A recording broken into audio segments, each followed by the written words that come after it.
Welcome, MJ's Classroom, new episode today.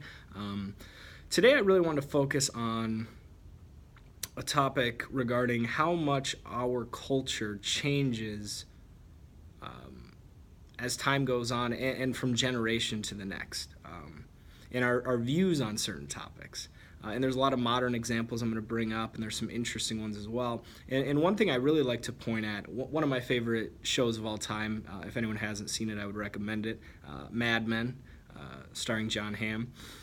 Great TV show, really highlighting the advertising industry in the 1950s, 60s era. Really, before that, we didn't have a boom of advertising, and it really became a huge part of American culture. And one thing about that show that's very interesting is almost everybody smokes cigarettes. And in the 1950s, cigarette smoking was something that a lot of people did. And the more you think about it, as time's gone on, less and less people smoke. And that's a good thing. I think we know that smoking is bad for us, and we've made that decision to change that. A lot of data has come out and things of that nature. But I find it interesting, what goes on in our life today that maybe in 20, 30 years we will say, wow, why did we do that?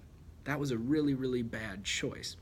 And the one thing that I can think of is, what will the soda or pop industry be like in 20, 30 years?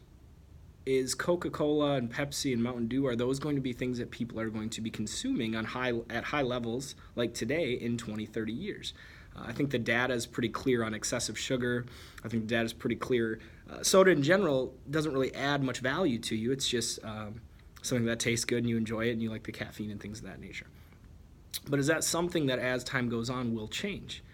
I'm not sure. And then you think about it as well, if we're willing to make changes as a culture and a society based on data and information, there's lots of other things that could come up as well. Even subbing out red meat for white meat, right? That could be a transition as well that we could see down the line, or maybe it won't. I'm not sure. But it's always interesting to compare a previous generation to a new generation. A, what they've grown up seeing, and then B, how much information impacts them. If you've believed something for 50 years of your life, I don't think you're going to change. But if you grow up as a teenager with all this new information coming out, you're more likely to listen to that information. So what happens in 20 years when there's a lot of data on correlation between people who drink a lot of soda and pop to certain diseases and an unhealthy lifestyle and things of that nature? And if you grow up seeing that, then you're probably like, well, I'm not going to go down that path. But if you've consistently been drinking it for generations, it's harder to give up.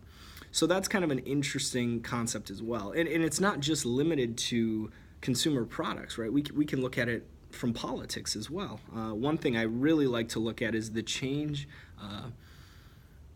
in support for two kind of hot topic social issues within politics, and that would be gay marriage and marijuana legalization. Those two topics have changed so much in the last 20 years. And you look at approval ratings for those two things, it is such a huge difference in the last couple decades, which is interesting. And why is that? And I want you to always think about not only becoming content with the culture in which you live in presently, but looking to the future and saying, based on the information that's out there now, what choices should I be making, and what choices do I want to make?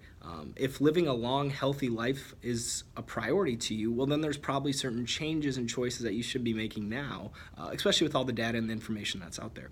But once again, it's not just limited to those type of issues, political issues, issues regarding family, issues regarding everything. So it's just a good thing to, I think, take a time out and start thinking about how much people change. And is it because